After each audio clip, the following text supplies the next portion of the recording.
Hey, Logan, man. how's it going? Yeah, Pretty good, so dude. we welcome on Logan Lamorandier, the writer for All Lions at Sports Illustrated, sports medicine graduate from our very own Western Michigan, and someone we have interviewed now 3 years running. So, Logan, how's your days going leading up to the draft in just a couple days right now?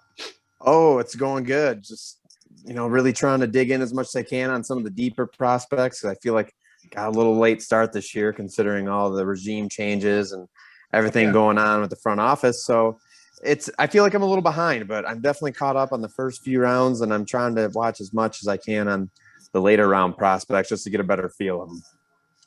Yeah, no, I'm sure we all have at least one or two questions about the new regime and the kind of their how they're going to go about the draft, how they're going to go about the off season after that. So I'll send it over to Joel first with the first question about kind of that new look front office head coach GM, and yeah, he's got a question about what we should be expecting. So Yeah, so we haven't gotten a chat since last year's draft, and obviously a lot of Lions stuff has happened since then. So one of the big ones was the front office and coaching changes.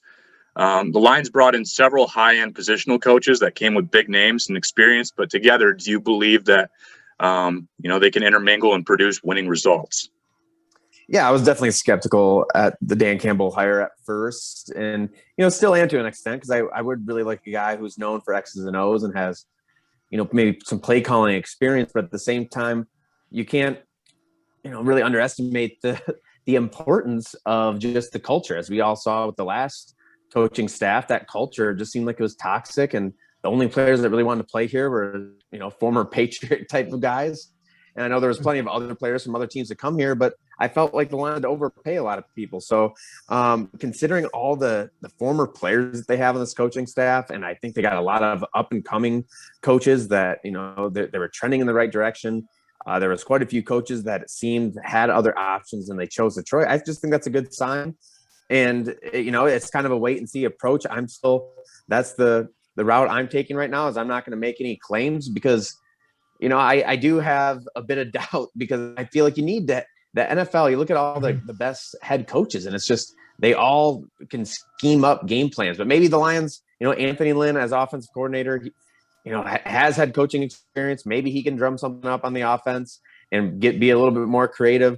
Aaron Glenn, the defensive coordinator, again, was an ascending type of guy who he deserved a raise and a promotion, and they got that. So I really like just the relatability I think all these guys have with the players, and it seems like the culture is already trending up, and maybe a better culture will just instill better performance on the field as well. You just never know. There's a lot of different ways to win in the NFL. Yeah, Lions culture has been something interesting the past two regimes. Not only under Matt Patricia, but under the previous regime too. Just we didn't really see a lot from that regime as far as like public appearance. It just we kind of heard from the players of how the locker room was going, but we didn't really like. Obviously, Dan Campbell is the most vocal coach we've had in a long time. He has stories about biting kneecaps off and doing all this stuff, but at least someone I haven't seen much about. And when he got hired, I think everyone was kind of like, "Oh yeah, like that's a good hire." It was some people's top hire. Was Brad Holmes, and I wanted to get from your mind. I think the Rams have drafted pretty well over the past few years, and I think they've managed free agency pretty well. I mean, it's hard to not look good with like an Aaron Donald drafted and kept there with Defensive Player of the Years and some of the offensive prowess and Sean McVay, what he's done there. So with Brad Holmes coming in, what should fans expect from that kind of point with the draft, but also just free agency in general, trades, and just acquisition of new players? What should we expect from Brad Holmes as he mans this ship? Yeah, so Brad Holmes, I mean, he's going to be his own GM, but Leslie, the GM for the Los Angeles Rams, obviously they have a trend of trading first-round picks away for already players who have had success in the league, usually younger guys, and they're fine just giving up. The first round is still a crapshoot at the end of the day. You're not going to hit on every single one, and I think I don't know if Brad Holmes will follow that or not, but it's worked for the Rams, and they've done really well drafting the mid rounds and at least finding players who can start. I think a lot of their, outside of Aaron Donald, a lot of their big talent, I think that they have right now, the Jalen Ramseys, and they acquired a lot of players too, and given up draft capital to do that. So again, it's going to be really interesting to see if that's the approach that Brad Holmes takes. And I don't mind if he does, but I think at least at the beginning, at year one of a rebuild, you have to start getting your own talent and building up draft capital to actually draft players. Or if you want, once you get to a certain point, you can turn it around and you go after some veterans that, are just looking for a different team. And sometimes the value is just there, that it makes sense to give up a first round pick for a really good younger prospect, or a younger player, I should say, already in the NFL. So I am happy that Holmes comes from a college scouting background, though. I can say that for sure, because, with Bob Quinn coming from player of like personnel and the NFL side of things, I just felt like maybe he was reaching too much for scheme specific players, but too many drafts. I just always was like, I like these players, but the upside, it just never seemed like they had high ceilings. It was kind of good football character, just love the game, team captains, all the intangibles, but you never saw like a ton of high end athletes, or really guys you could see like just being difference makers in the long run. And ultimately, I think that's what kind of happened, was you got a lot of good players, but you look at the roster right now and there's really no superstars. So that's what I'm hoping for out of Brad Holmes, that he does swing for the fences a little bit. And, a different scheme obviously will probably help on defense, that you can actually have fast linebackers and have players that, or you're looking for players that are actually fast and athletic. So that'll be a nice change of pace in Detroit. Yeah. So transitioning a little bit into like the draft portion of things, you just kind of talked about how the Rams sort of had a history of trading first round picks. How would you feel, because kind of the scuttlebutt, or maybe it's a smoke screen, maybe it's not, but kind of the word on the street right now is the Lions are really looking to possibly trade this pick and trade down. So how would you personally feel about a trade down? And then, you think they should be looking to stockpile future picks or current players with a trade like that? Yeah, I not to get out of the question a little bit, but I think it all depends. If a guy like Penei Sewell is there at pick 7, I don't know if I want to trade down. Now, if someone is willing to give up just, a first round pick next year and a second round pick or something crazy like that, just to move down a few spots, then obviously, yeah, you do it. But I have no issues outside of the 3 non-quarterback, the top 3 players, the Chase, Sewell, and Pitts of the world.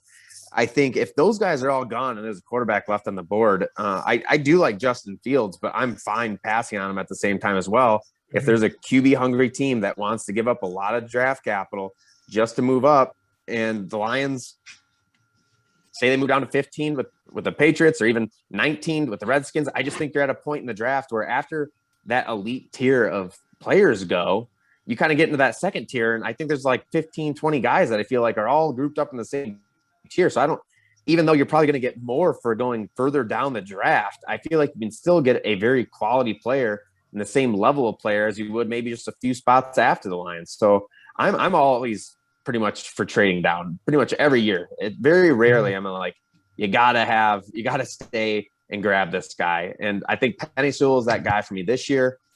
And outside of that, I would just love to have, basically it's a lottery, the draft is. I just love to have more tickets into the game. Sure. Yeah. Yeah. So in your recent Lions Twitter mailbag, you answered the question of why many fans may not be uptight about this year's draft. You provided legitimate reasoning, like low expectations for the season. There's no real pressure to win right now. But personally, I think there are choices that could be made in this draft that would raise some maybe premature red flags for me. Do you see any scenarios for the Lions in this draft that may also do the same for you? Yeah, I think Devonta Smith at 7, if the Lions stay put and draft a receiver that's not Jamar Chase, and I like Jalen Waddle more than Devonta Smith, but I just think at that stage in the draft, in the top 7, there should be a player that you're drafting that really doesn't have many holes in his games, or like, and just with Smith, to me, that's a type of player. He's really good. He's got a lot of great qualities, but there's also some big question marks. And with that, you can get wide receivers really in the mid rounds that can come in and contribute right away. And even in free agency, look at the free agency market this year, and it's just a saturated market. I think there's so many receivers out there that college is always producing. I'm starting to feel like, yes, receiver's one of the flashiest positions on the football field, a lot of fun. But when you're building a team, I just don't think it's something that needs to be prioritized as much as some people make it out to be. So that would be my one concern. Really the only other way I feel like I'd be upset would be if the Lions were to trade up.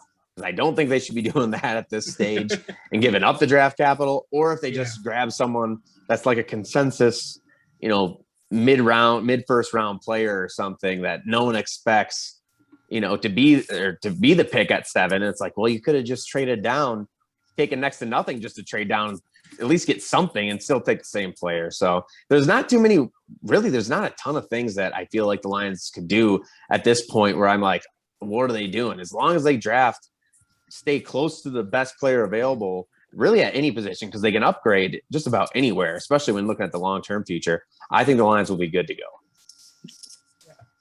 Yeah, I know it's Lions' position this year is a lot different than last year at 3, because last year you knew who was going to be available at 3. You knew it was going to be Joe Burrow and Chase Young gone first, and Lions were going to have the pick of the litter and could either drop back or take, as they did, Jeff Okudah. Obviously, they went that way, and I think some fans scratched their head at that. I think one thing that fans get caught up on is looking at basically the first and second round, maybe the top 50 picks, and saying whether a team won or lost based on basically 2 picks. The Lions obviously are going to have the 7th and then like another high second round pick, but there's other picks in the draft. What would you say for Lions fans to be looking at day 2 and day 3 to kind of determine the successfulness of that draft, even if maybe they do something that wasn't everyone's first choice with number 7, like with pick rounds 2 through 7, like what are you kind of thinking to say in those rounds, like, okay, this was a successful draft versus, oh, they could have done this a lot better? Yeah, for me, I think it's just drafting the best player available. Like I said earlier, I don't really care all that much about which position it is. I don't think it should be a priority that, oh, we have this immediate need, so we have to draft this player. The Lions aren't in a win-now position this year, and it's going to take a couple years to probably turn this thing around. And the bottom line is the Lions just need more playmakers at any position. They need elite talent. So if you're passing on guys who are really good for someone who might be, oh, we didn't draft a receiver in the first round and now we have to take one in the second. And I do think there'll be decent talent there in the second round of receiver. So I guess maybe that's a poor example. But, it's just I wouldn't get upset if I were a Lions fan if they don't stick to, oh, we have to have a linebacker, we have to have a receiver, we have to have a safety, and we have to have a defensive tackle. Like we have to come away with those for 4 positions. I wouldn't be upset if they don't come away with a couple of those positions, just because I know they have time to find that player in the future. They have plenty of draft capital going down the road. And this thing isn't going to be, you can't be so short-minded that you have to draft by need this year. I can see it maybe at the end of the road when you have 1 or 2 holes on the roster and you reach for a player at a position of need. But this year, no, just grab the best player available. That can be a high impact, high ceiling type of player that has some good athletic traits and, has shown that he can be a playmaker at the college level. And hopefully all you can do is keep your fingers crossed and hope that it translates at the next level. Yeah. We did some mock drafts last week and we kind of had that same mentality of like, there would be some players of position of need available, but like really early on, like we could try to get him in the next round. We were just like, no, you just got to get this guy because he's a great athlete or this thing. So yeah, that definitely makes a lot of sense. Yeah.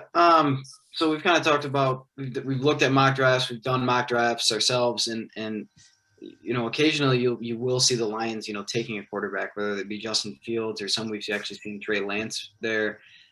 Beyond probably, do you actually feel like quarterback is a realistic option there for the Lions? I know you said you do like Justin Fields a lot, but do you really see them going that route at this point? I really don't. And I think it's just more so because of, they traded for Goff and then they restructured his contract. They obviously must like him enough to think he's going to be around for a couple years. And my philosophy, and it kind of, you heard Dan Campbell actually hint about it in one of his pressers, earlier this offseason, of just basically saying, you really need a team first before you can insert a rookie quarterback and expect, success. And so for me, I would like to draft a quarterback, next year you say the draft class isn't great, but every year there's a quarterback who shoots up draft boards. This year is Zach Wilson. Last year is Joe Burrow. The year before that, Kyler Murray. So I feel like it's pretty premature to just say, oh, the quarterback class next year is too weak. But honestly, I wouldn't even care if the Lions didn't draft a quarterback next year and, kick that can down the road even further, because it gives you an opportunity to keep building. And then once you insert that quarterback, that rookie quarterback, if Goff, at that point, you should know pretty well what he is. And if the quarterback of the future in 2023, then yeah, you make the move. You already have your young core talent in place, and you go get your quarterback, and you kind of throw all the chips on the table, and you have a 4-year window with a rookie quarterback contract that you can try to win, instead of, say, a 2-year window if you were to, hit a quarterback this year. So I know it can work both ways, where you get the quarterback and they're so good that once you give them that second contract, the big money contract, that they're still like that transcendent type of talent that can even win when they have, their roster starts falling apart around them a little bit. But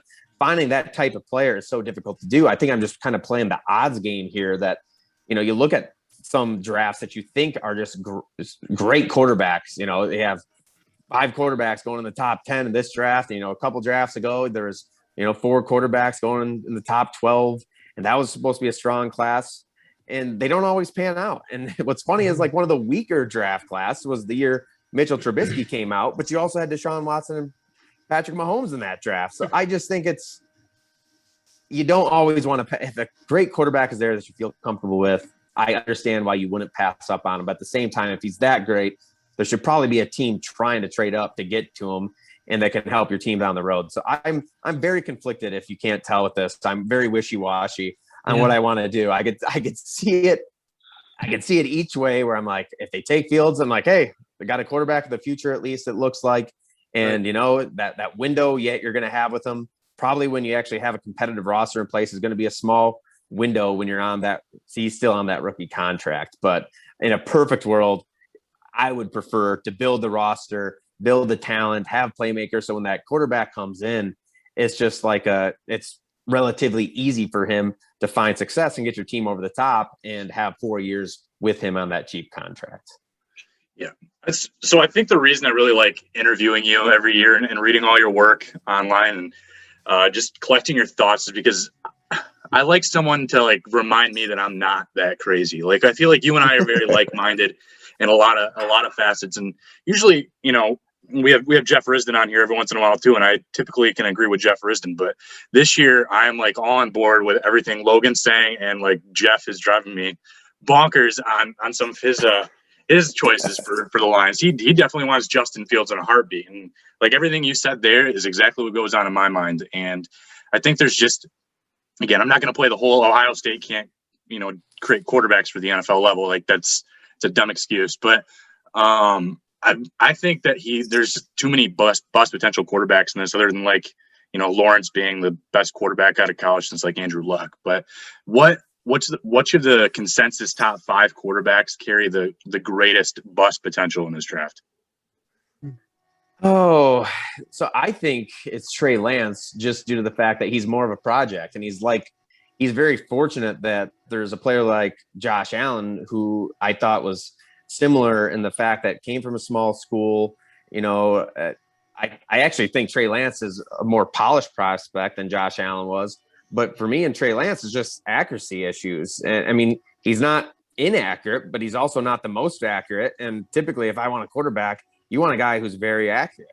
And all the other Justin Fields is very accurate. Now, mind you, he's also throwing to wide open receivers all the time, and very rarely threw into tight windows. And that's a question I have about Fields, is even under pressure, he looks like a different quarterback under pressure, and you think he'd be great under pressure because of his mobility.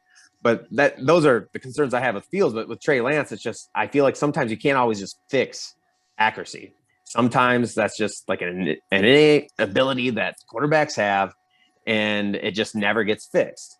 And there's ways to work around it. If you can run a little bit, or, the scheme, the coach can really, scheme around what your strengths are, and the quarterback can work out. But I think there's a reason that Trey Lance is, who knows, maybe he could go 3. We don't even know that yet. But I think there's a reason why he's the 5th quarterback that might be taken off the board. And it's probably just, because he is a little bit more boom and bust and doesn't seem as of a secure prospect for me. So Lance would be my number one, guy that could potentially bust.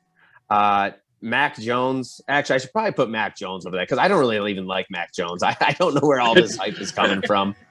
I'll put him number one. I think Zach Wilson's kind of a sleeper bust for me too. And I go back to, that's one thing I agreed with Jeff Risden so far this entire draft was he also believes Zach Wilson's going to be just atrocious at the NFL level. But I don't know if he'll be atrocious. I just think he's going to be a guy that's going to be cycled out to a backup after, 3 years of giving it a shot. And especially if he goes to the Jets, because the Jets can't get it right ever. They don't deserve it. Well, yeah, you look at Zach Wilson, and he's very unique with what he does. He had such a great line in front of him. He was never pressured.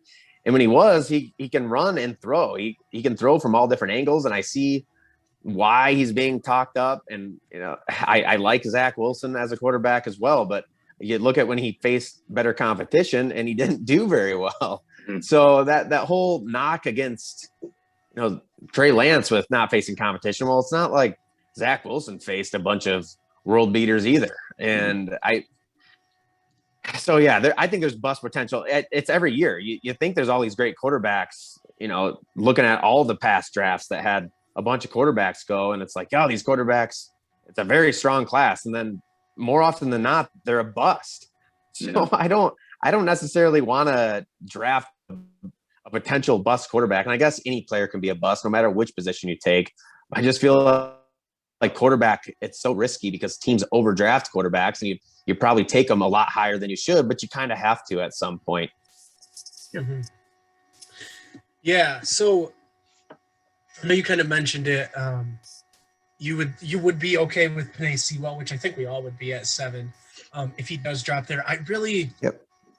It'd be hard for me to see the Bengals passing on him after Joe Burrow got injured last season, because I think they really want to shore up that offensive line. But excuse me, the battle I'm seeing on Lions Twitter and comment sections of blog posts and articles is between Jamar Chase and Kyle Pitts.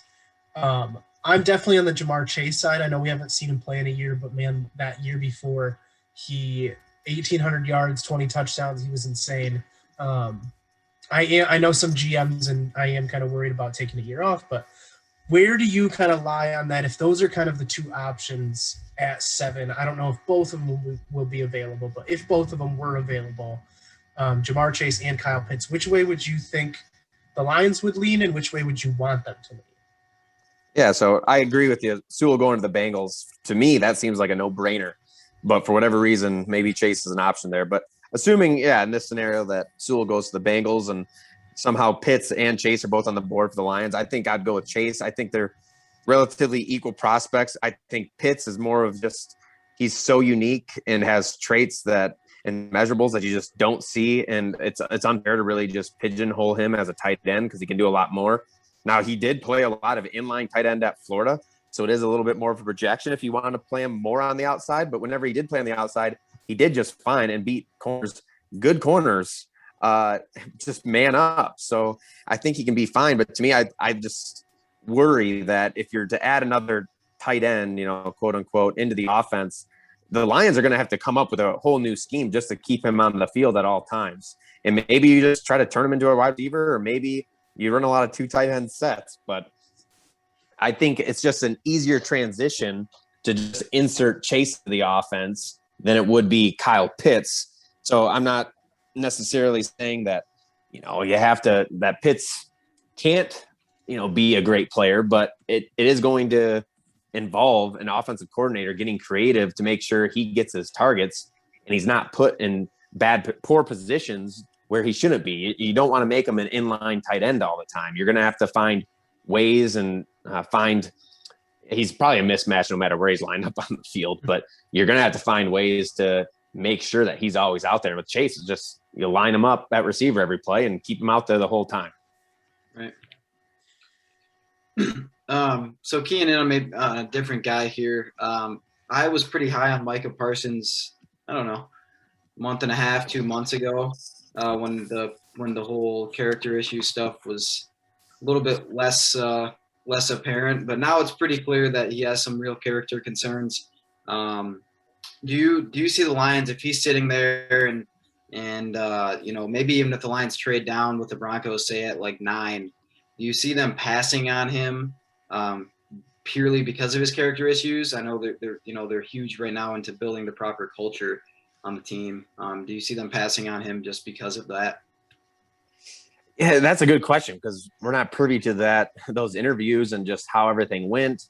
Right. And I'm sure they've done a ton of homework around people that know Parsons and kind of try to do as much, just due diligence as possible, really. And that's, from our perspective, we can't really get the details of that, but the information that is out there and, certain things that he's been accused of and just things you read about, yeah, it's not great.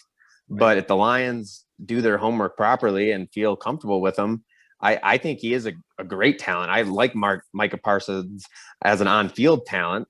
In terms of the run game, he's so fast. He's instinctive. He can shed blocks. He doesn't miss tackles, which is, be a nice breath of fresh air after Jared Davis. But there are concerns of what he can do in the passing game, and it is a passing league, and you want, again, just like I was talking about with Pitts, you want to make sure if you're drafting a guy in the top 10 that they're going to be on the field all the time. Otherwise, they lose value. And if you're taking Parsons off the field in passing situations because he's still developing and you assume he could get better because he is a good athlete, but there's plenty of good athletes in the NFL that are linebackers who can't cover.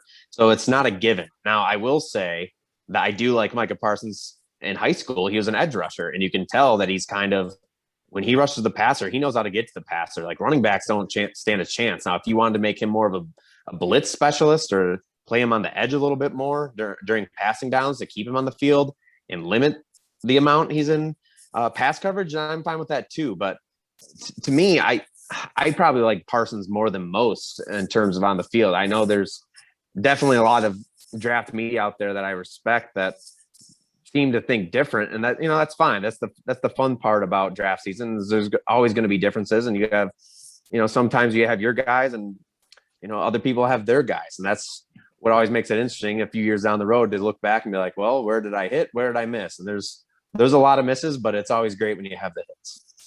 Sure. Yeah. So let's transition to the future. Maybe try to find some bright spots going into the Lions 2021 season, but kind of a first reminder of the 2020 season with Jeff Okudah and him being the number 3 pick, and definitely, despite injuries, not really performing to that standard that, top 5 corners have historically set in the past, like Denzel Ward and Patrick Peterson. But what do you anticipate from Jeff Okudah? Do you think he takes a big leap in Aaron Glenn's defense? I think he does, and I was a big fan of taking Okudah at 3 last year. I know that typically you're not seeing corners selected that high, but Okudah is really the complete package. And yeah, he only ran a 4.48 at the combine, and it's not great deep speed, but his feet were plenty quick enough. I just think you look at Matt Patricia's history with the Lions, and you had guys like Darius Slay having their worst years and worst seasons they've ever had under his defense, and you look at other veterans that have come in and just fallen apart when they've looked good elsewhere. So I think by default, just being in a different defensive scheme, and it definitely helps that his defensive coordinator is a former defensive back coach. I think by default, he, unfortunately and fortunately, he can't get much worse. Mm-hmm. So it's like, I'm expecting quite the leap from him, and it might not be, shut down corner or anything like that, but I think he's at least going to be serviceable. And who knows how much he had that groin injury and had surgery in the offseason. Who knows how much that factored into, what he could do as well on the field. But overall, yeah, my expectations are still high for Jeff Okudah. It was discouraging a little bit seeing him last year, but then you kind of have to take that with a grain of salt because no corners ever do well in Matt Patricia's defense, at least with the Lions. Yeah. Sure. One last question, Logan.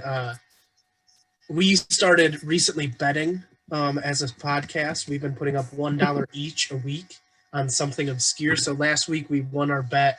It was Freehampton versus North Melbourne, Australian rules football. We won our bet.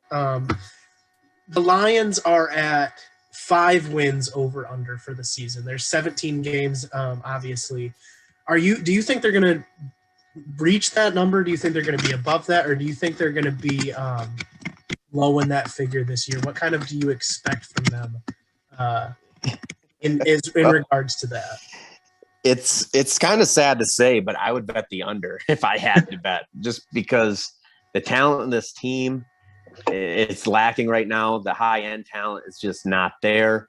Maybe a new coaching staff is, can make it 5 wins just because it's not the old coaching staff that's in there, and the talent that they do have is a little bit what we thought. But just having only 6 draft picks, you could tell that. And I like what the Lions did in free agency. They didn't, they're trying to keep those comp picks that they're likely going to receive next year for the guys that left. And they didn't spend a lot of money. They were also trying to get a lot of, the free agents that Bob Quinn brought in off the books, so they have more money to work with next year. So they didn't add really. They added a bunch of 1-year players and kind of journeyman type of guys. So the talent just doesn't. You look at the roster, it's like it's not there. And I think PFF just recently ranked them the last team in the entire NFL in terms of talent on the roster. And I kind of agree with them. So if there's always teams that finish under 5 wins, and I could easily see it being Detroit this year. For sure. Yeah. All right, so I got one more. So if all goes, I guess, according to plan, per se, with this rebuild, how long do you realistically see it taking, to kind of get this thing turned around to be at least competitive, for the Lions here? Yeah, so I think this year and next year are going to be rebuilding years. You're going to have, quite a few draft picks. And then in that third year, when you have an additional 2 first-round draft picks, that's when I have my expectations are going to jump up quite a bit. This year is pretty much just a free pass for me. It's getting rid of all the old bad contracts. Next year, it's kind of, getting your guys that you need in place and starting to have those draft picks develop. And then that third year, that's when everything needs to start coming together. So I think this is a 3-year rebuild for the Lions. They might be able to be competitive next year and win some games and at least be in the playoff hunt towards the end of the year. But I think in the third year is when, if everything goes as planned and, the rookies are looking good and the younger guys are developing, that I would start to really think things should start turning around. You probably raise expectations for the fan base at that point. Right. I think everybody's got to understand that this year and really probably next year are not, the expectations can't be high. So no, we're in a bad spot right now. I think I said right after Bob Quinn and Matt Patricia got fired, I think I've been at my lowest point as my Lion fandom that I've been in a really long time, just because the future looks so bleak. The roster was so tailored towards Matt Patricia's defense. That was going to be a complete rebuild. And then once they traded Stafford, it's like, we're back at ground zero right now. You pretty much need everything on this team. For sure. Yeah, I think that's something a lot of fans felt this year when they traded Stafford. I think we all kind of looked at each other and we're like, okay, well, that's the end of an era, and where do we go from here? So, yep. Logan, we thank you again for joining us. Again, check Logan out on All Lions on Sports Illustrated. Couple recent articles that we mentioned today, his draft wants for the Lions, his pre-draft mailbag. Also, he's got a really good draft primer for the Lions. Go check those out. We thank you for the half hour you gave us, and you gave us some good insight, not just on the draft, as I'm sure that's where most fans' minds are this week, but just kind of what to expect from the Lions this coming year, the front office, all the changes that they've gone through, and hopefully to have some hope going forward, as Lions fans always want every single year. So for sure, and I really appreciate you guys having me. It's a lot of fun as usual, and we don't need to wait a year to talk again. What? I should just write this down and pen you in somewhere in September. Yeah, we should preseason. Love to do it. Yeah, appreciate you, Logan. Take care, man. Yep. Thanks, guys. See ya.